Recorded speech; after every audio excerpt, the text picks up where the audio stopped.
جی budget کی ایک بار پھر سے بات کر لیتے ہیں. ہمارے یہاں بجٹ میں انفراسٹرکچر کنسٹرکشن کا جو شعبہ ہے اس پر بھی ہم دیکھتے ہیں بڑا فوکس کیا جاتا ہے. تعمیرات انفراسٹرکشر کا جو سیکٹر ہے اس کو اہمیت دی جا رہی ہے. تقریباً 450 ارب روپے مختص کیے ہیں جو گزشتہ سال کے مقابلے میں تقریباً 12% زیادہ ہم اسے کہیں گے. اس رقم میں سڑکیں، پل، رہائشی اسکیمز بہت میٹر کرتی ہیں، صنعتی زونز بھی شامل ہیں. اہم بات یہ ہے کہ لوہا، سریا، سیمنٹ، بجری اور دیگر تعمیراتی مٹیریل کی قیمتوں پر اس کا اثر بھی. اور بجٹ میں انفراسٹرکچر اور جو رہائشی منصوبے ہیں ان کے لیے زیادہ سرمایہ کاری کا مطلب یہ ہے کہ جو ان مٹیریلز کی طلب ہے وہ بڑھے گی، اور جب طلب زیادہ ہوگی تو پھر ہم یہ دیکھتے ہیں کہ ان کی قیمت بڑھ سکتی ہے. اب ریئل اسٹیٹ کی بات کریں تو حکومت اگر ہاؤسنگ اور انفراسٹرکچر منصوبے بڑھاتی ہے تو پھر زمین اور جو پراپرٹی کی طلب ہے اس میں اضافہ ہوتا ہے. خاص طور پر اگر ہم جائیداد کی قیمتوں میں کی بات کریں تو ان میں اضافہ ہوگا. تو یہ ایک ڈائنامک ہے جو ہم نے ڈسکس کرنا ہے. ہمارے ساتھ موجود تو ہم بات کر لیتے ہیں. ہمارے ساتھ موجود ہیں چیئرمین آباد محمد حسن بخشی صاحب. تھینک یو سو مچ محمد حسن بخشی صاحب. موجودہ بجٹ میں جو تعمیرات کے شعبے پر ایک اثرات جو پڑ رہے ہیں اس حوالے سے میں جاننا چاہتی ہوں. حکومتی جو پالیسیز ابھی نظر آ رہی تجویز ہے کہ 450 ارب روپے کی ترقیاتی رقم تعمیراتی شعبے میں لگائی جائے، اصل ضرورت کے مطابق ہے یا کم ہے؟ جی بسم اللہ الرحمن الرحیم. سائن اور صدف السلام علیکم اور آپ کا بہت شکریہ. دیکھیے، سب سے پہلے جو ہمارا شعبہ ہے کنسٹرکشن کا اور ڈیولپمنٹ کا، اس سے 72 انڈسٹریز، الائڈ انڈسٹریز اس کے ساتھ چلتی ہیں، اور یہ پاکستان میں after agriculture second largest employer ہے. اور کمال کی بات یہ ہے کہ اس میں بنانے والا بھی پاکستانی ہے، یعنی میں بھی پاکستانی، میرا انجینئر بھی اور میرا مزدور بھی. جس زمین پہ بنتا ہے وہ بھی پاکستان کی ہے، اور جو خریدار ہے وہ بھی پاکستانی ہے، یعنی either Pakistani living in Pakistan اور ایکسپیٹریٹ پاکستانی. اور جو فیکٹریز یعنی سریا، سیمنٹ، ٹائل بناتی ہیں وہ بھی پاکستانی. تو it generates a lot of employment and economic activity, جس کے رزلٹ میں پاکستان کا جو جی ڈی پی اس وقت 3.5 پہ پھنسا ہوا ہے پچھلے 2-3 سال سے، یا رکا ہوا ہے، وہ انشاءاللہ تعالیٰ 5 اور 6% تک پہنچنے کی طاقت رکھتا ہے. یہ ہم کووڈ کے بعد خود ہم سب دیکھ چکے ہیں. اور 14 ملین مکانوں کی شارٹیج بھی ہے پاکستان میں. تو میں یہ سمجھتا ہوں یہ وہ اپارچونیٹی ہے جس کو گورنمنٹ آف پاکستان نے انکیش کرنا چاہیے، in the interest of Pakistan, in the interest of Pakistan economy, in the interest of young people like you جو اپنا گھر خریدنا چاہتے ہیں.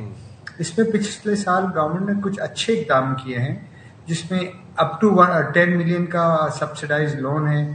کچھ ٹیکسز، ٹرانسفر ٹیکسز کم کیے ہیں پراپرٹی خریدنے کے وقت، اور اب شاید کچھ پراپرٹی بیچنے کے وقت بھی ٹرانسفر ٹیکسز کم کرنے والے ہیں، اور جس کی ہمیں امید بھی ہے. رائٹ.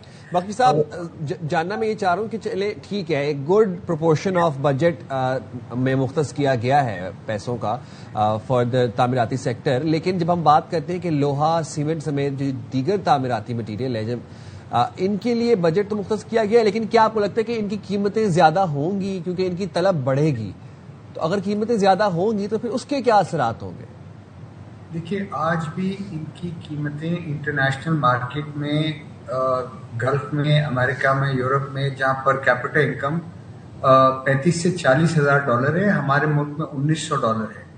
ہمارے یہاں سریا ملتا ہے 2,60,000 روپے، وہاں ملتا ہے 1,50,000 روپے. ہمارے یہاں سیمنٹ ملتا ہے 1300-1400 روپے پر بیگ، وہاں ملتا ہے ہمارے ملک سے ایکسپورٹ ہو کے 700 روپے. تو مسئلہ یہ ہے کہ پروڈکشن بیس بہت نیرو ہے. چند فیملیز کے ہاتھ میں زیادہ تر یہ مینوفیکچرنگ فیسلٹیز ہیں، اور انفارچونیٹلی پاکستان میں کارٹلائزیشن بہت اسٹرانگ ہے.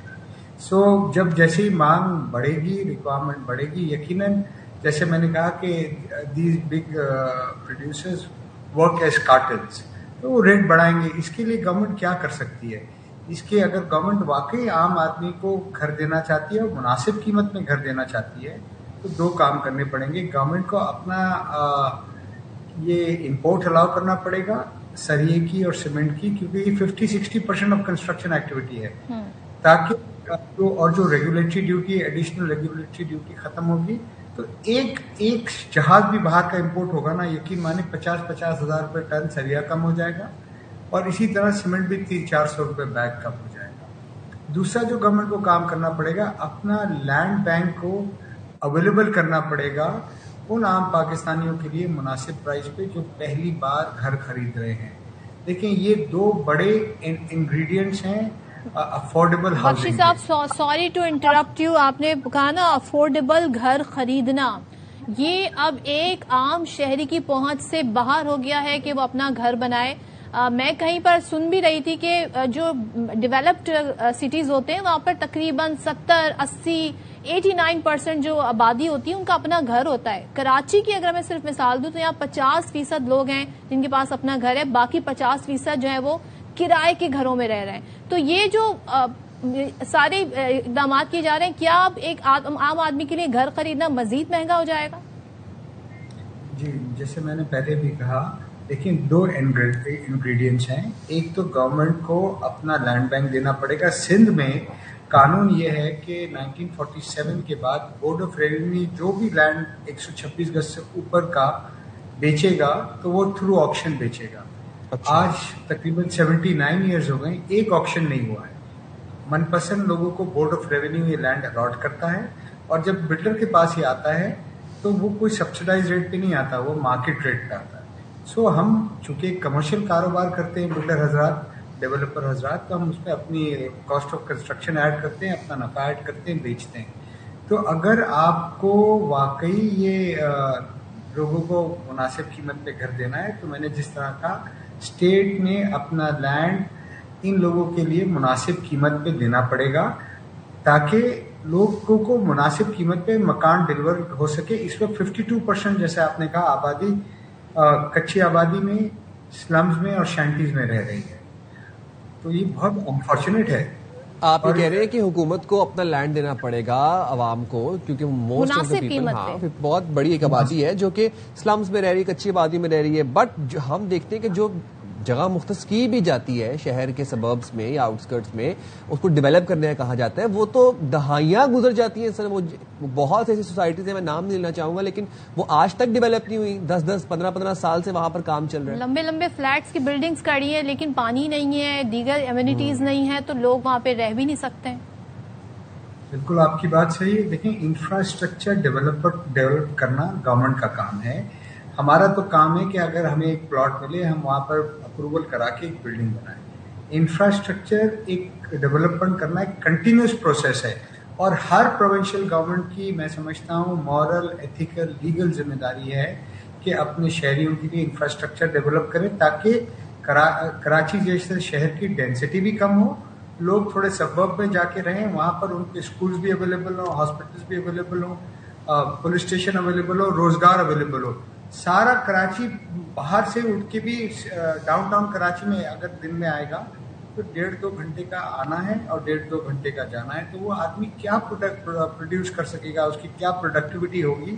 تو یہ آپ کی بات صحیح ہے، سرکولر ریلوے، اچھا ٹرانسپورٹ کا نظام، اچھا انفراسٹرکچر، سیکیورٹی، سیفٹی، پانی، یوٹیلیٹیز، دیکھیں یہ تو گورنمنٹ کا کام ہے، اور اسی وجہ سے گورنمنٹ ایک بہت بڑا بجٹ بناتی ہے، اور انفارچونیٹلی میرے خیال میں وہ اس جگہ خرچ نہیں ہو رہا ہے جہاں خرچ ہونا چاہیے، اور پورے ملک کی کیفیت یہی ہے۔ Karachi has been lagging behind a lot. Karachi unfortunate رہا ہے اس معاملے میں کہ کراچی وہ انفراسٹرکچر، وہ یوٹیلیٹی سروسز، وہ سیکیورٹی، وہ روزگار کے مواقع پیدا نہیں کر سکا، حالانکہ پاکستان کا 60% ریونیو دے رہا ہے، اور پورے سندھ کا 96-97% SRB کے تھرو کراچی ہی ریونیو دے رہا ہے، اور انفارچونیٹ کراچی ہی انتظار کر رہا ہے کہ کوئی اس کے زخموں پہ مرہم رکھے گا۔ ٹھیک، آپ نے کہا کہ کون ہے جو اس زخموں پہ مرہم رکھے گا۔ تھینک یو سو مچ محمد حسن بخشی، ہمارے ساتھ تھے، اس حوالے سے بات کر رہے تھے۔ بہت کچھ ہے کرنے کے لیے، اور ہم تو یہ دیکھتے ہیں جی گورنمنٹ سہولیات دیتی ہے، آسان اسکیمز لے کر آتی ہے، کم قسطوں پہ جو ہے لوگوں کو گھر جو ہے وہ دیے جاتے ہیں، لیکن بہت کچھ کرنا ہے آئی تھنک، اور صوبوں کا رول اس میں بڑا میٹر کرتا ہے۔